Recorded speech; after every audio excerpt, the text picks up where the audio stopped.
A Clean, Well-Lighted Place by Ernest Hemingway. It was very late, and everyone had left the cafe except a man who sat in the shadow the leaves of the tree made against the electric light. In the daytime, the street was dusty, but at night, the dew settled the dust, and the old man liked to sit late because he was deaf, and now at night it was quiet, and he felt the difference. The two waiters inside the cafe knew that the old man was a little drunk, and while he was a good client, they knew that if he became too drunk, he would leave without paying. So they kept watch on him. "Last week he tried to commit suicide," one waiter said. "Why?" "He was in despair." "What about?" "Nothing." "How do you know it was nothing?" "He has plenty of money." They sat together at a table that was close against the wall, near the door of the cafe, and looked up the terrace, where the tables were all empty except where the old man sat in the shadow of the leaves of the tree that moved slightly in the wind. A girl and a soldier went by in the street. The street light shone on the brass number on his collar. The girl wore no head covering and hurried beside him. "The guard will pick him up," one waiter said. "What does it matter if he gets what he's after?" "He had better get off the street now. The guard will pick him up. They went by 5 minutes ago." The old man, sitting in the shadow, rapped on his saucer with his glass. The younger waiter went over to him. "What do you want?" The old man looked at him. "Another brandy," he said. "You'll be drunk," the waiter said. The old man looked at him. The waiter went away. "He'll stay all night," he said to his colleague. "I'm sleepy now. I never get into bed before 3 o'clock. He should have killed himself last week." The waiter took the brandy bottle and another saucer from the counter inside the cafe and marched out to the old man's table. He put down the saucer and poured the glass full of brandy. "You should have killed yourself last week," he said to the deaf man. The old man motioned with his finger. "A little more," he said. The waiter poured on into the glass so that the brandy slopped over and ran down the stem into the top saucer of the pile. "Thank you," the old man said. The waiter took the bottle back inside the cafe. He sat down at the table with his colleague again. "He's drunk now," he said. "He's drunk every night." "What did he want to kill himself for?" "How should I know?" "How did he do it?" "He hung himself with a rope." "Who cut him down?" "His niece." "Why did they do it?" "Fear for his soul." "How much money has he got?" He's got plenty. He must be 80 years old. Anyway, I should say he was 80. I wish you would go home. I never get to bed before 3 o'clock. What kind of hour is that to go to bed?"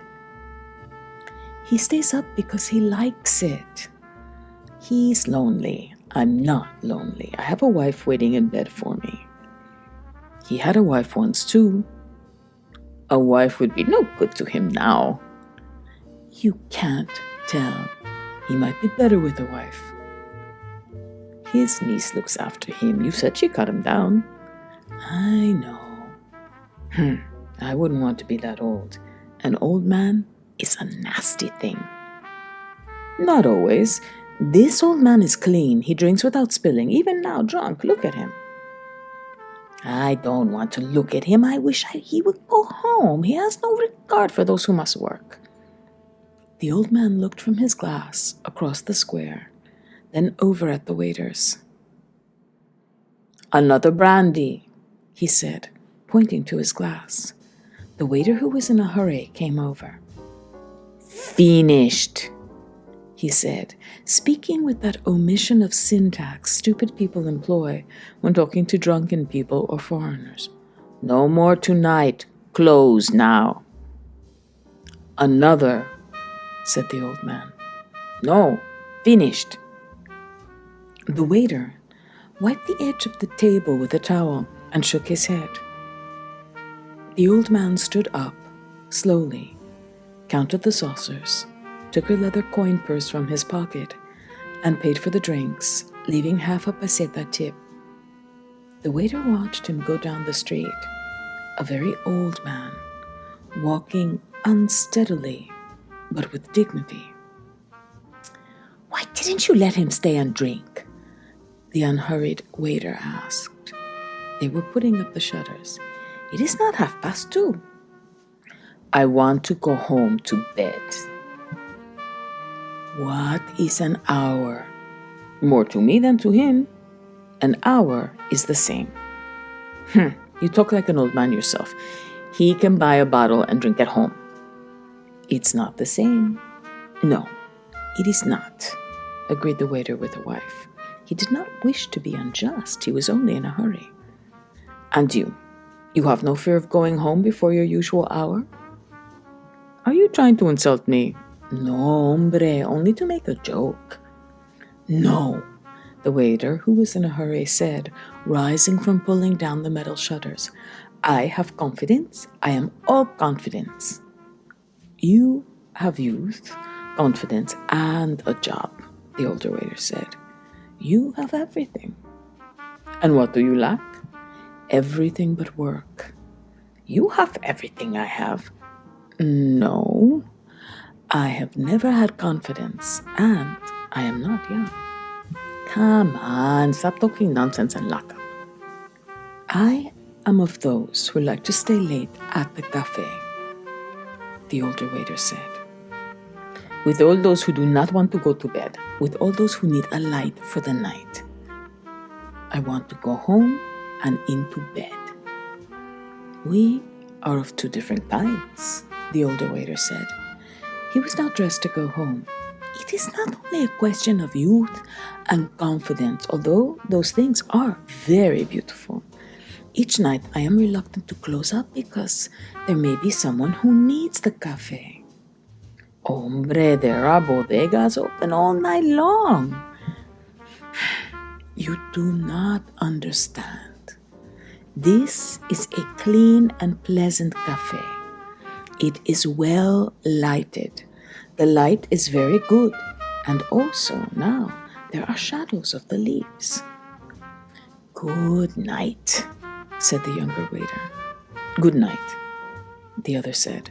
Turning off the electric light, he continued the conversation with himself.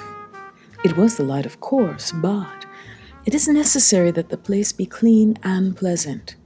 You do not want music. Certainly you do not want music. Nor can you stand before a bar with dignity, although that is all that is provided for these hours. What did he fear? It was not a fear or dread. It was a nothing that he knew too well. It was all a nothing, and the man was a nothing too.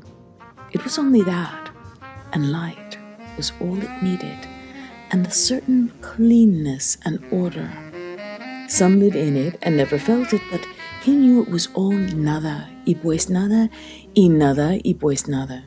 Our nada who art in nada, nada be thy name, thy kingdom nada, thy will be nada in nada as it is in nada. Give us this nada, our daily nada, and nada us our nada as we nada our nadas, and nada us not into nada, but deliver us from nada, pues nada. Hail nothing full of nothing, nothing is with thee. He smiled and stood before a bar with a shining steam pressure coffee machine. What's yours? Asked the barman. Nada. Otro loco más, said the barman and turned away. A little cup, said the waiter. The barman poured it for him. The light is very bright and pleasant, but the bar is unpolished, the waiter said. The barman looked at him, but did not answer. It was too late at night for conversation. You want another copita? The barman asked. No, thank you, said the waiter and went out. He disliked bars and bodegas. A clean, well-lighted cafe was a very different thing. Now, without thinking further, he would go home to his room. He would lie in the bed, and finally, with daylight, he would go to sleep. After all, he said to himself, it's probably only insomnia. Many must have it.